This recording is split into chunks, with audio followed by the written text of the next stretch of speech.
Hoy vamos a ver la liberación de París.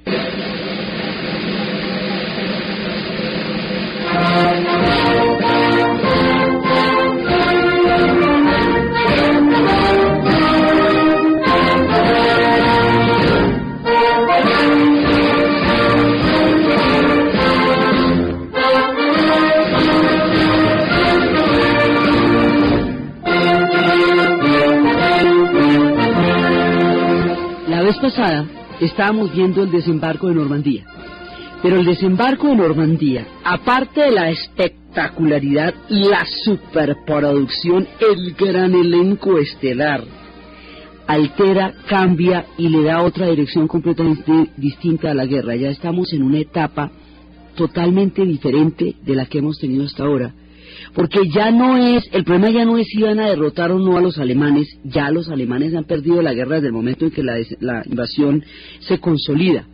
Esto ya es la ruta hacia la victoria, y la ruta hacia la victoria supone la formación de un nuevo orden, la reorganización de todo el continente europeo, porque hay 12 países invadidos y hay que liberarlos, y liberarlos va a suponer un nuevo orden geopolítico. Esto es como el final de las guerras napoleónicas, que reorganizó todo el mundo europeo también. Esto es una cosa por el estilo, porque fue una guerra europea y esto había que volverlo a armar todo. Entonces aquí ya vienen los puestos, cada uno va a ver con qué se va a quedar. Aquí viene el ponqueo, digamos, ya van perfilando cómo va a ser la figurita con que se van a instalar y de qué manera se van a quedar posesionados los vencedores una vez que los alemanes caigan. Los alemanes no han caído en términos, o sea, esto todavía queda rato para las batallas finales, pero ya empezó el comienzo del fin. Digamos, después del desembarco en Normandía, ya es irreversible el rumbo de la guerra, lo que no quiere decir que esto vaya a ser fácil. De aquí para adelante se va a complicar muchísimo y faltan cosas muy, muy graves, pero ya el destino final ya está trazado, ya la suerte está echada, ya las cosas están así como están, así se van a quedar con muchísimas dificultades. Lo que falta todavía es muy tenaz, pero ya hay un rumbo definido. Entonces, dentro del rumbo definido de la guerra, aquí vamos a tener un conflicto de intereses. Una vez que las tropas desembarquen sobre Normandía, Normandía queda en Francia.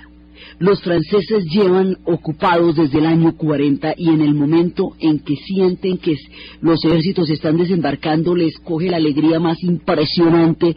Por eso es que decíamos la vez pasada que llegaban a donde estaban desembarcando las tropas con botellas de champán a brindar, y los oficiales ingleses les decían que muy queridos, que muy amables, pero que ellos tenían compromisos previos, pero tenían que consolidar la cabeza de playa para después celebrar. Entonces los franceses entran en una euforia y en una locura y en una maravilla, porque esto ha sido una pesadilla muy grande la que ellos han tenido. Han pasado cosas terribles durante estos 4 años. La humillación que ha supuesto esto es muy grande, y en ese momento ellos sienten que por fin está llegando la libertad. Cuando empiezan a atravesar los tanques van entrando y las chicas se van subiendo a los tanques a darle picos a los soldados entran hechos unos maravillosos, van llegando a esta Francia que los recibe con los brazos abiertos. Es un momento en que la fiesta, digamos, una vez que se consolide ya la invasión, la fiesta va a ser muy grande. Entonces van atravesando los campos y todo, y empiezan a llamar a las casas a la gente, a decirle en París que van para allá. Digamos, es un momento de mucha euforia, pero es un momento muy delicado, porque a pesar de que ya se consolidó la invasión, los alemanes todavía están en París. Y hay un problema gravísimo. Hitler ha dado la orden de defender París, y si no se puede defender, ha dado la orden de volarlo. Y en este instante y en este momento de la historia estuvo en eminente peligro la ciudad luz, porque había la orden de destruir París si no se le podía conservar cuando ya estaban entrando las tropas aliadas. Ese es un problema que tenemos, porque a la hora que vuele en París no hubiéramos podido terminar de lamentar. Ya se salvó Roma, se nos salvó Roma, ahora peligra París. Y esto no es paranoia, es que Varsovia la destruyeron, Varsovia, que era una preciosura de ciudad. Después les contaremos cómo y por qué los polacos sufrieron una última embestida en su ya muy dura historia. Pero el antecedente de que habían volado Varsovia nos hace pensar, y existía ya la orden de volar París. Entonces aquí hay ese problema. Pero frente a la situación y al avance de las tropas, va a surgir en este momento de nuestro relato una figura de una talla histórica, de una grandeza, de una integridad y de una capacidad para entender y manejar el momento en que vivió y para poder proyectar los intereses de su nación y para poderla llevar a la consolidación. Un personaje que aquí va a revelar toda su grandeza histórica, Charles de Gaulle.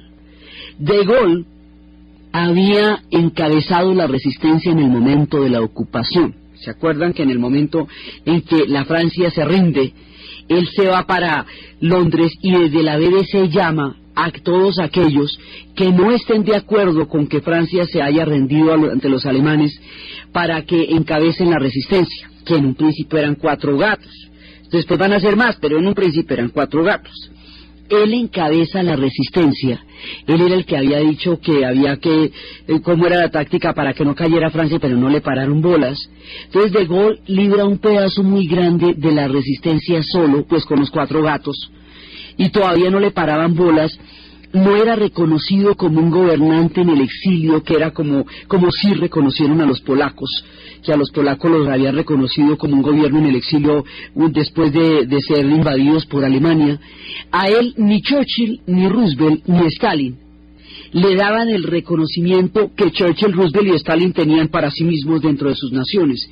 Y este tipo tiene la talla de ellos común y corriente, o sea, ni más ni menos. Entonces, a él no le están dando ningún reconocimiento, y él es el que está creando, digamos, el futuro de Francia está en sus manos. Él es el personaje que lo va a hacer posible. Dura un buen rato en la resistencia, con muy poca, digamos, casi guerreando solo, y luego cuando ya se da al frente del África del Norte, es cuando las tropas francesas en las colonias del África del Norte se unen a la resistencia, y de Gaulle empieza a tener tropas, y porque empieza a tener tropas es que ya empiezan a mirarlo un poquito mejor, no en serio aún, pero un poquito mejor, y digamos ya va teniendo como una base con esas tropas que va a tener, y empieza su proyecto de qué va a hacer con Francia. Entonces aquí hay un asunto de capital importancia. Los aliados, el bloque de los aliados que está comandado por Eisenhower, ha movilizado esta gran cantidad de tropas que estábamos viendo la vez pasada, y tiene sus propios planes sobre qué va a hacer con los territorios una vez que los vaya liberando. Los planes que tienen los aliados son estrategias geopolíticas del gran ajedrez que se está preparando en el nuevo reparto de Europa. Y esto es completamente contrario a los intereses de Francia. Francia, si no se pone las recontrapilas, puede ser tratado como un territorio ocupado, le ponen un gobierno provisional y la logran intervenir una vez que la liberen, que es lo que va a pasar con muchos países. Entonces, eso de Gaulle no lo va a permitir. De Gaulle tiene varias cosas. Primero, la resistencia que de Gaulle libró y la manera como no reconoce el gobierno de Vichy está basado en un hecho de toda importancia. Francia es uno de los primeros estados nacionales en la historia del mundo, surgido en el continente donde se inventó el truco del Estado Nacional. Los Estados Nacionales son un invento europeo, y Francia fue de los primeros, junto con España, Inglaterra y Portugal. El imaginario y el concepto de nación que tienen los franceses es fuertísimo. El influjo de la Revolución Francesa, de la Ilustración y las lecciones históricas de dignidad que le han dado al mundo son de una talla colosal. De Gaulle encarna ese espíritu, y en nombre del legado de Francia, en nombre de lo que Francia ha sido, en nombre de lo que ha representado para la humanidad, y en nombre de su importancia a nivel geopolítico, se opone desde la historia, desde la política y desde la ética a la invasión de Vichy, a la colaboración del régimen de Pétain y de Laval, dice que eso no representa el espíritu de Francia, que no es legítimo, no porque políticamente lo sea o no, que no es legítimo es porque esa no es la Francia, porque esa colaboración humilla a la Francia, y es este espíritu el que reviste de autoridad histórica a De Gaulle. Entonces, por un lado, estamos, digamos, situados en la perspectiva del gran imaginario de nación que tienen los franceses, al cual De Gaulle apela para organizar la resistencia. Es como, bueno, ustedes son franceses, no van a quedarse de manos cruzadas. Mientras vienen los alemanes, los doblegan, los humillan, y hay un régimen que colabora con esa humillación. Esto ustedes no lo van a permitir. Es desde ahí, es eso lo que arma el espíritu de la resistencia. Entonces, ya cuando estamos en el punto de la invasión de Normandía, hay que tener mucho cuidado, porque ya existe una cosa que se llama AMGOT, que es el gobierno militar aliado para los territorios ocupados, es Allied Military Government for the Occupied Territories. O sea, existe una entidad que va nombrando gobiernos intervenidos a medida que va liberando los países. Entonces a usted lo van liberando, pero de una vez lo van clavando. Entonces, por donde lo están liberando los aliados, lo van clavando los aliados, y por donde lo vayan a liberar los soviéticos, en cambio también.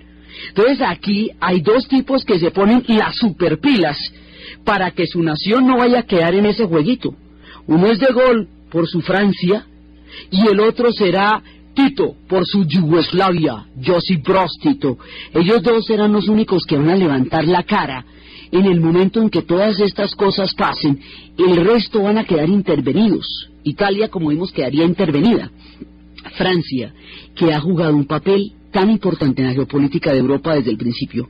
Francia, que ha definido el mundo de Napoleón, el mundo después. Francia, que definió Versalles.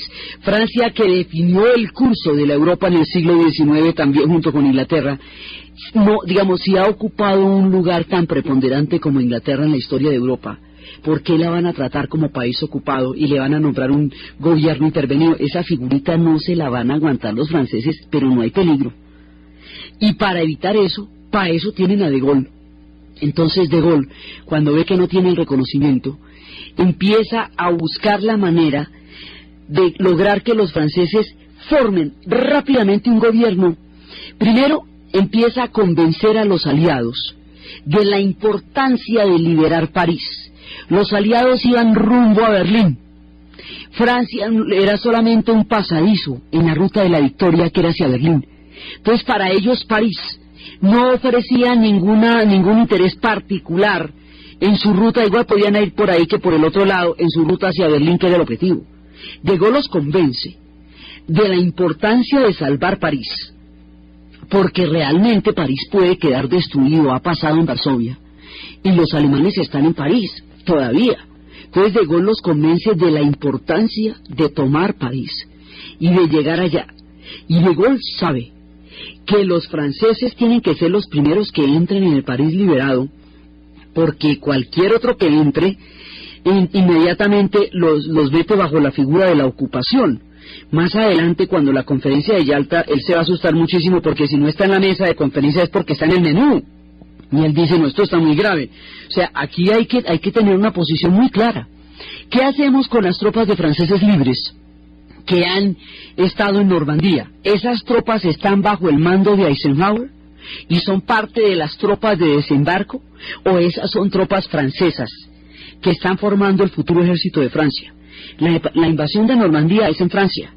Es distinto que usted sea un francés en el desembarco a que usted sea un británico o un norteamericano, porque usted está en su tierra. Y en su tierra usted no puede obedecer órdenes de otros, digamos, de otros ejércitos, porque ese es su ejército. Entonces empieza a haber contradicciones entre el mando de Eisenhower para decir esto es parte de los ejércitos que se están desplegando, y el liderazgo de De Gaulle, que dice no señor, esto es el ejército francés que se está formando, y yo soy el que pongo las tropas ahí, y yo soy el que voy a mandar este ejército. Entonces De Gaulle empieza a jugarse la carta del liderazgo para poder asegurar de una vez por todas que París quede en manos de un gobierno, hay que formar un gobierno inmediatamente.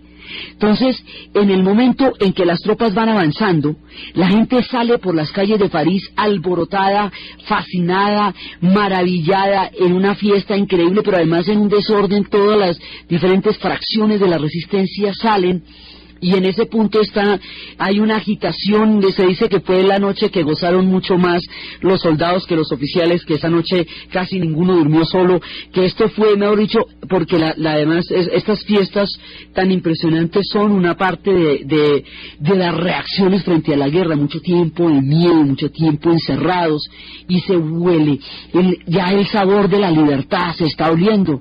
Entonces salen muchos grupos de resistencia a tomarse los edificios públicos. Salen a tomarse los edificios públicos para crear una institucionalidad en minutos, una institucionalidad que sea capaz de tomar por las manos el destino de Francia y decir: nosotros somos un gobierno y aquí estamos. Y en el Palacio de la Ópera, defendiéndola, va a estar un personaje que en el futuro va a ser un actor absolutamente preponderante en la escena artística e intelectual de Francia, con una ametralladora que ni siquiera sabe manejar. Va a estar Yves Montand.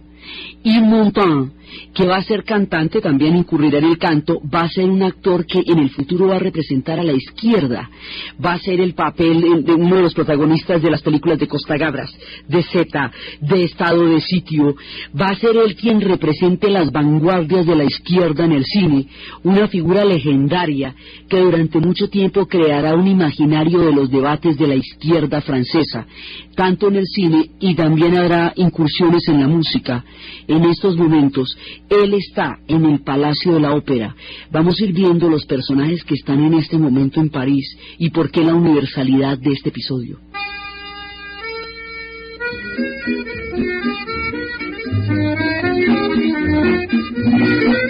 On a chanté la Tour Eiffel, Montmartre et puis le quartier Janel.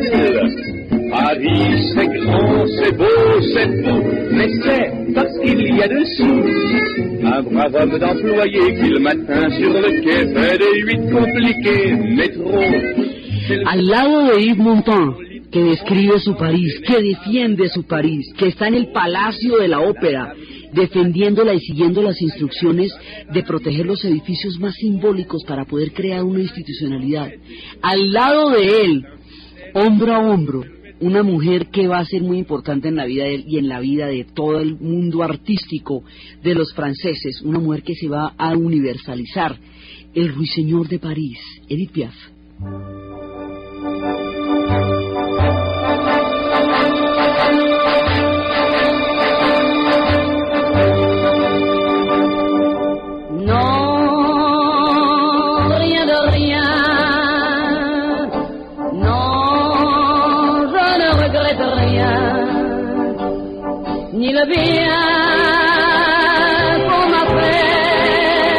Estos personajes están defendiendo París.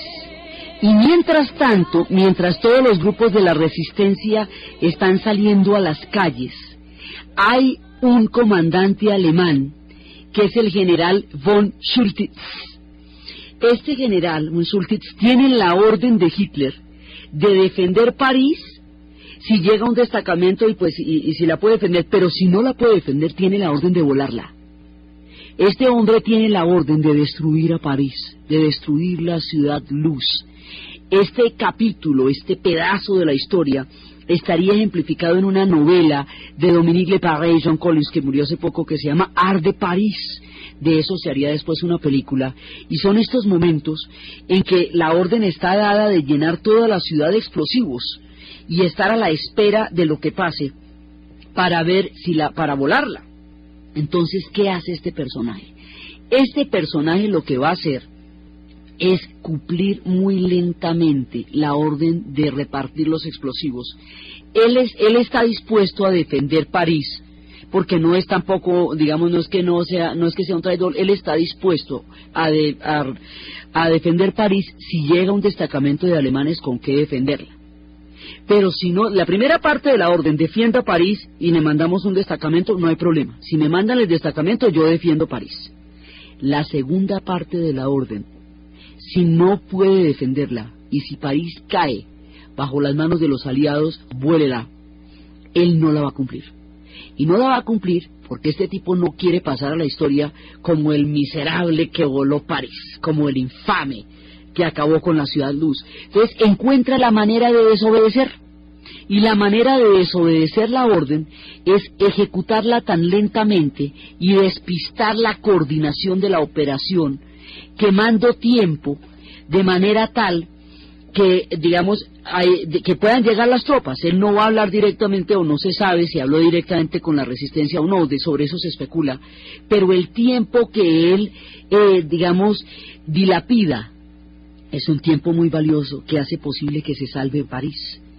La actitud de este tipo, la manera como él no mandó a los soldados a aplastar la rebelión que recorría las calles de lado a lado con todos los grupos de la resistencia, es una prueba, y en el futuro será importante, porque cuando lleguen los procesos de Nuremberg, se sepan las cosas tan horribles que pasaron y digan que obedecieron órdenes, este general von Schultz nos va a dar el ejemplo de que hay órdenes que no se obedecen, y que usted sí tiene opción, y que usted sí sabe, sí puede encontrar la manera de no obedecer una orden degradante que no debe ser obedecida. Nadie debería obedecer la orden de acabar con París, y este hombre no lo haría, y estaba en una posición bien difícil, y si quedaba de alguna manera clara la maniobra que estaba haciendo, lo hubieran relevado el mando y otro sí la hubiera volado.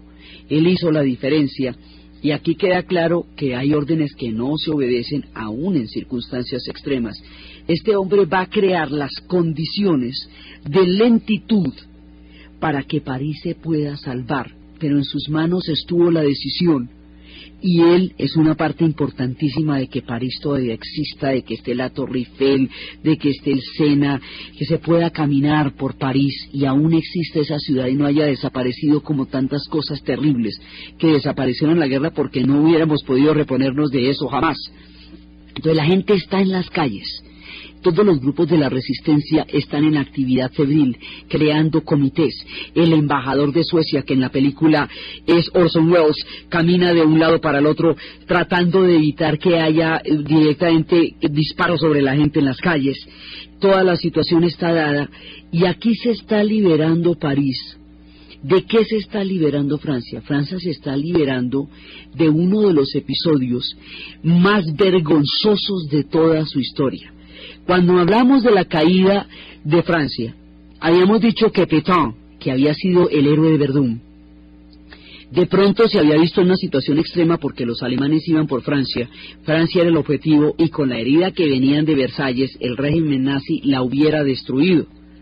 Y habíamos planteado qué hacer en los zapatos de Pétain, si la opción es destruir toda Francia o rendirse y por lo menos salvar el territorio francés. Habíamos dicho que aquel a quien le toque tomar esa decisión se vería en aprietos y que uno no sabe qué cosas pasaron por la cabeza de Pétain. Eso es una cosa, pero es que aquí un problema más grave. Se montó un régimen de colaboración con los nazis, una franquicia de los nazis, que se llamó la Francia de Vichy. Ese régimen de la Francia de Vichy colaboró con el exterminio, colaboró con el holocausto, colaboró con todas las cosas más vergonzosas. ¿Cómo colaboró con las cosas más vergonzosas? Entregó a los judíos, los entregó de las maneras más miserables, los entregó desde las cuotas que fijaba Hitler hasta personajes. Aquí en este revuelto que va a pasar con la liberación se va a ver de todo, y van a encontrar a un personaje que había fingido tener una ruta de escape para los judíos y lo que hacía era inyectarles cianuro y matarlos para robarle las pertenencias.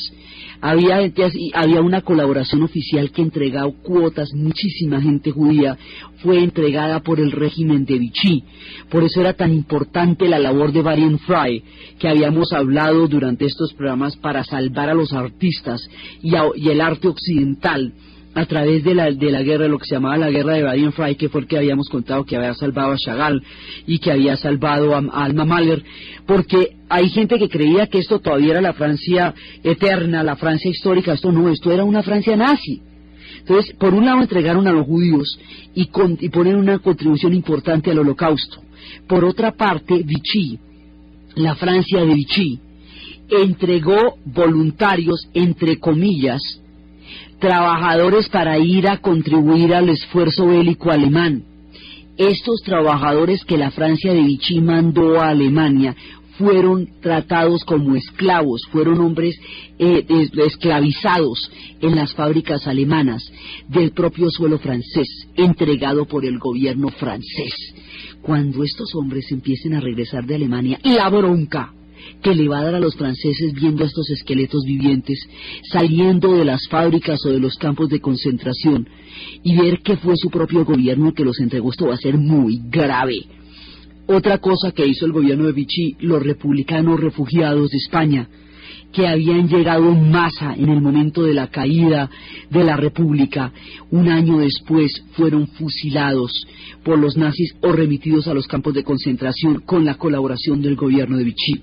Hay una película de Costa Gabras que se va a llamar Sección Especial y muestra cuando un año después de la ocupación, un grupo de chicos desesperados por el momento de la ocupación empiezan a hacer atentados contra los oficiales nazis. Y como existía una cuota tan grande de civiles muertos por cada uno de ellos, el gobierno de Vichy va a disfrazar la cuota de una serie de procesos sumarios en el cual anarquistas, socialistas y opositores del Tercer Reich van a ser juzgados por diferentes delitos y invariablemente condenados a pena de muerte, porque de esa manera va a cumplir la cuota que tiene con los alemanes por cada oficial muerto. Mucha vergüenza aquí. Hay mucha vergüenza porque hubo gente que colaboró de buen grado. Hubo personas que participaron de la ideología nazi o por el oportunismo o por los jamones se vendieron. Entonces, es un país ocupado, eso es una realidad. Y usted no puede escoger muchas veces en un país ocupado muchas cosas, pero hay veces que se le va la mano y la complacencia con el enemigo lo vuelve servil. Y volverse servil es volverse colaborador. Y un colaborador es un traidor. Y Francia va a tener una posguerra amarga, porque se va a pasar mucho tiempo juzgando a los que colaboraron. Las mujeres que se acostaron con los alemanes van a ser rapadas y llevadas con escarnio por las calles de París. Eso va a ser una cosa muy dura. Hay una película de Ettore Scola que se llama El baile. El baile es un baile que interpreta la historia del siglo XX y muestran a los de la resistencia bailando con la bandera francesa. Y antes de eso muestran a un francés bailando tango con un soldado nazi, mostrando la colaboración, y cómo que había bailado tango con el soldado nazi, empieza a meterse en el baile de la resistencia cuando todos están bailando con la banderita francesa, y cómo lo sacan, lo apartan del grupo y le dicen: no, usted no cabía aquí porque usted colaboró. Hubo gente que colaboró, así como hubo gente que resistió, hubo gente que colaboró. Y cuando ya se está acercando la hora del té, mucha gente se hace pasar como de la resistencia cuando en realidad fue colaborador, porque el oportunismo también se pone de manifiesto cuando ya empiezan a cambiar las condiciones de las circunstancias históricas de los franceses.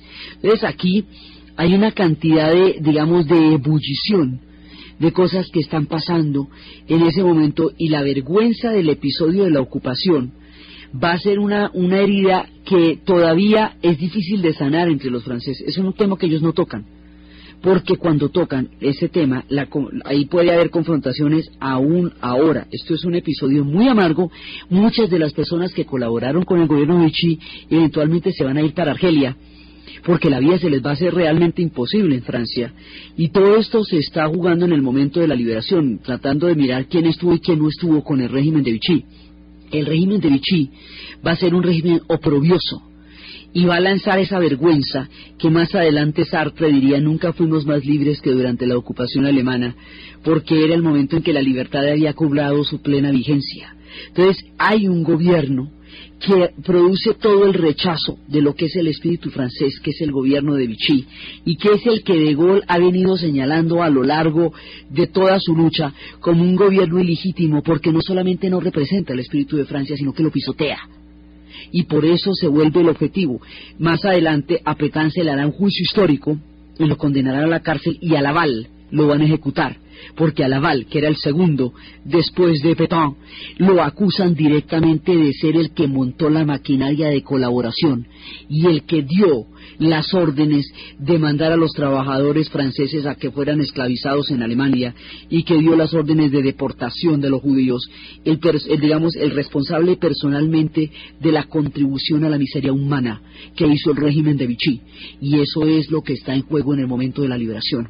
Entonces, por un lado, está eso desde el punto de vista de lo que es el gobierno de ocupación. Los franceses libres han estado en las tropas de Normandía, los franceses libres han estado peleando, y ahora vamos a armar un ejército con los franceses libres. Lo que va a hacer De Gaulle es separar los intereses de Francia de los intereses de las tropas de ocupación, para que Francia quede como una nación, como la nación que ha sido desde hace tantos siglos, y no como parte del ponqué. Porque es que esto pues es muy heroico, pero también van con cuchillo y tenedor, servilleta y mirando a ver cómo es la cosa. Los soldados norteamericanos y los ingleses van llegando, y los soldados norteamericanos ven estas muchachitas montando en bicicleta y eso, quedan muy impresionados con estas francesas tan preciosas. Cuando van llegando los soldados, las mujeres se les montan en los tanques a darles picos porque son los soldados de liberación.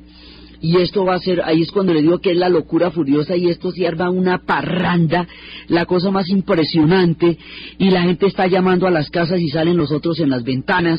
Se están dando los momentos de la liberación de París, y estos momentos son imborrables, con la misma amargura con que los parisinos recibieron la entrada de los tanques nazis cuando cayó París.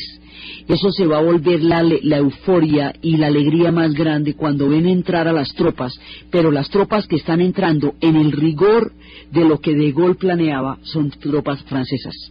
Cuando los parisinos ven que las tropas que están entrando a la ciudad son tropas francesas, les da una alegría impresionante, y ahí es cuando sucede la famosa escena. La famosa escena consiste en que hay un momento en que De Gaulle está desfilando con las tropas. Está desfilando en Notre Dame, y en Notre Dame hay todavía francotiradores porque el caos y el desorden y el despelote de la ciudad todavía es muy grande. Cuando empiezan a disparar francotiradores desde arriba de Notre Dame, la multitud se agacha porque pues están disparando balas todavía. De Gaulle, que era un tipo de 2,10, se yergue cuán larguísimo es y va caminando por entre el zumbido de las balas, y nos va poniendo la gestualidad que lo haría famoso en el resto de la historia, porque al tipo no le entrarían las balas, ni antes ni después. Cuando le hagan el atentado, el tipo no le van a entrar las balas, de eso no se va a morir. Cuando él se yergue frente a la multitud que se agacha, y todo el mundo está agachado resguardándose de los francotiradores, y sobresale la figura altísima y altiva de Charles de Gaulle en la París que él está liberando, caminando por las calles de París, ahí se vuelve legítimo como el gobernante de Francia. Ahí se constituye el gobierno francés, con este gesto de este hombre. De Gaulle es uno de esos personajes que nos muestran que a veces en la historia los hombres sí hacen la diferencia. A veces realmente una figura histórica puede cambiar el rumbo de una nación. La figura de Gaulle impide que a Francia la traten como un territorio ocupado y entren a administrarla, a ver cómo, a dónde se les ocurre o qué van a hacer con ella. De Gaulle lo primero que hace es convencer a los aliados de entrar a París, que no era su interés. No era el interés de los aliados, pero sí era vital para De Gaulle. Convencer a todas las fracciones de la resistencia, que son muchas. En la resistencia hay de todo como en botica. Hay comunistas, anticomunistas, clericales. Todo el mundo, lo que pasa es que, sea de lo que sea, está en contra de los alemanes. Convencer a toda la resistencia de que lo obedezca solamente a él y que se unifique en torno a él, que tome los edificios públicos, que cree una institucionalidad, que se forme un gobierno, que él dirija, que las tropas lo respalden para crear un Estado nacional. Es la nación francesa la que está a juego ahorita en estos días en París. Y todo ese esfuerzo de separar los intereses de los franceses de los intereses de las tropas aliadas, todo ese esfuerzo de que Francia no quede en la mesa como parte del menú, Francia a la plancha, Francia a la fricassé, como el resto de Europa sí quedaría como parte del menú, repartida en servilleticas, como vamos a ver después en la conferencia de Yalta, cuando empiecen los vencedores a caer sobre los suculentos platos de la Europa ocupada. Entonces, en ese momento, el destino de Francia está en las manos de Gaulle, y este hombre hace la diferencia entre él y cualquier otra persona, lo mismo que lo hizo Tito en Yugoslavia. Él salva a Francia de los alemanes durante toda la resistencia y de los aliados. Por eso su lema era: no a Vichy, no a los aliados, sí, no a la ocupación, mejor dicho, no a nada. Aquí estoy es yo y el pueblo francés. Y los intereses nuestros no son los intereses del resto, ni son los intereses de Vichy, ni son los intereses de los aliados en el plan geopolítico que tienen, son los de los franceses. Entonces él hace esa especificidad entre lo que es el mundo de Francia dentro del contexto de los aliados, de los cuales Francia forma parte. Pues sí, pero ¿cómo? Es que como la invasión es por Normandía, a Francia es a la primera a la que le toca definir cómo va ahí, si va en la mesa o si va en el menú. Y esa definición de la mesa o el menú es la que va a entrar a determinar el general de Gaulle. Entonces va entrando allá, y esto le implica desafiar las tropas de ocupación y todo eso. Y en el momento en que él se yergue, ahí, cuando él camina por entre las balas que están zumbando, en ese momento todo su plan se consolida, todos lo rodean, todos lo reconocen, y Francia se salva por un pelito, porque de aquí para adelante empieza el ponqué. Entonces ese es el papel donde de Gaulle entra la historia del pueblo que le rendirá a él los tributos más impresionantes. En el Museo de la Guerra, la parte que corresponde al general de Gaulle es colosal, de hecho lo tienen a la altura de Napoleón, de Gaulle y Napoleón, porque le deben la Francia de la posguerra, con lo duro que esto sería. Francia se va a sentir terriblemente maltratada durante esta época de la liberación. Francia va a resentir muchísimo el no haber sido invitada a Yalta, porque este tipo tiene la talla de los otros tres, pero no lo consideran, lo tratarían, como decían en El Padrino, sin ningún respeto. No le dan la talla que este hombre tiene, y eso va a hacer que Francia en el futuro se vuelva terriblemente renuente a permitir la descolonización de sus antiguos territorios, y esto va a hacer que en el futuro tenga mucho y muy amargos momentos en la descolonización por la intransigencia que va a haber después. A De Gaulle le va a pasar lo que le va a pasar a Churchill, que es muy paradójico, y es que Churchill después va a perder las elecciones, y las va a perder ya al borde del fin de la guerra, porque el hombre que los llevó a la victoria no será el que los lleve a la paz. A De Gaulle le va a pasar algo parecido. Cuando ya logra salvar a Francia, ya se vuelven a dividir todas las facciones que se habían unido en torno a él, y entonces él renuncia porque encuentra que no hay una condición de gobernabilidad inmediata en la posguerra. Lo vuelven a llamar cuando la crisis de Argelia, en el momento en que Francia se va a enfrentar a sus antiguas colonias en amarguísimas guerras. Pero en el momento del té, a la hora en que se define la historia de Francia, en este año y piquito en que había que consolidar a Francia, en ese momento De Gaulle la consolida, Francia lo reconoce, y él entra como el salvador de un pueblo por el que él peleó, de una integridad que él representó, de una resistencia que él montó, y de una autoridad política e histórica que él encarnaría esa tarde del 26 de agosto, ese sábado en las calles de París, cuando se erguía gigantesco frente a todavía a los francotiradores y a la locura y a la pachanga y a un París completamente caótico, entregado a la euforia después de años de humillación.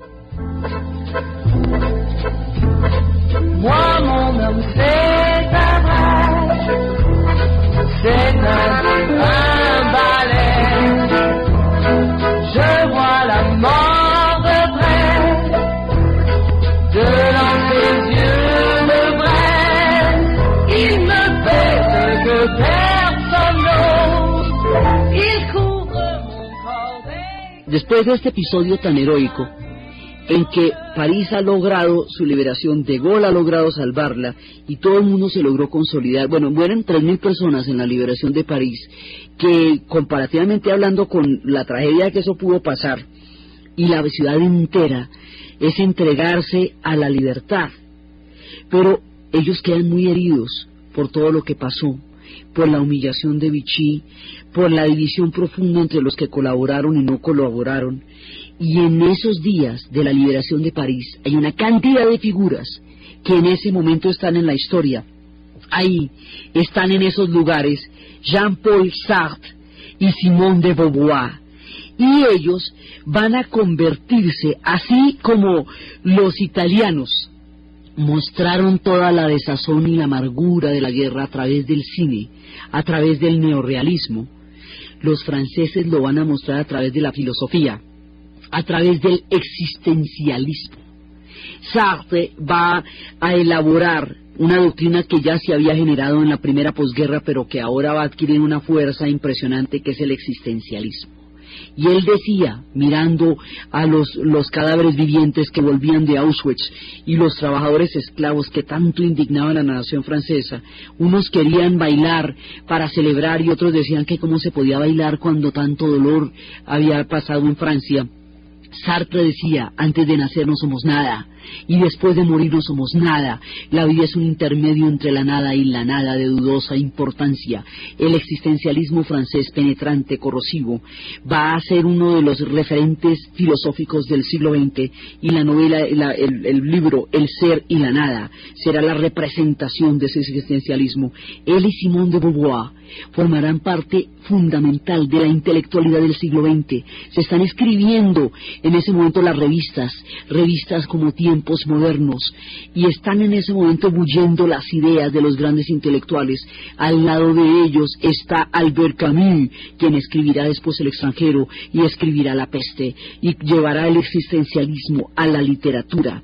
El existencialismo es la expresión más desengañada de quienes han perdido la fe en la naturaleza humana, porque Simone de Beauvoir y Sartre decían que ellos habían quedado profundamente golpeados por la experiencia de la ocupación del fascismo, que eso les había dañado el caminado, que eso les había dañado el corazón, porque la humillación, la degradación, el servilismo al que se vieron sometidos y del que tuvieron que rebelarse, les había dado una lección muy dura en el corazón. Y sin embargo, dentro de la paradoja del mundo de Sartre, él decía, nunca fuimos más libres que durante la ocupación alemana, porque fue entonces cuando valoramos la libertad. Y el existencialismo va a desarrollar una tesis sobre la libertad que es importantísima. Dice que el hombre está condenado a la libertad, que el libre albedrío y la conciencia sobre sus actos le genera una obligación óntica y ética fundamental, porque al estar condenado a la libertad tiene que responsabilizarse de sus actos, tiene que saber qué es él y cuáles son sus actos, y esto a la hora de los juicios y los procesos va a ser una premisa importantísima, porque vamos a partir de la base de que todo el mundo tiene en sí mismo una responsabilidad por la libertad misma que hace al ser humano, y eso es lo que el existencialismo también va a remarcar.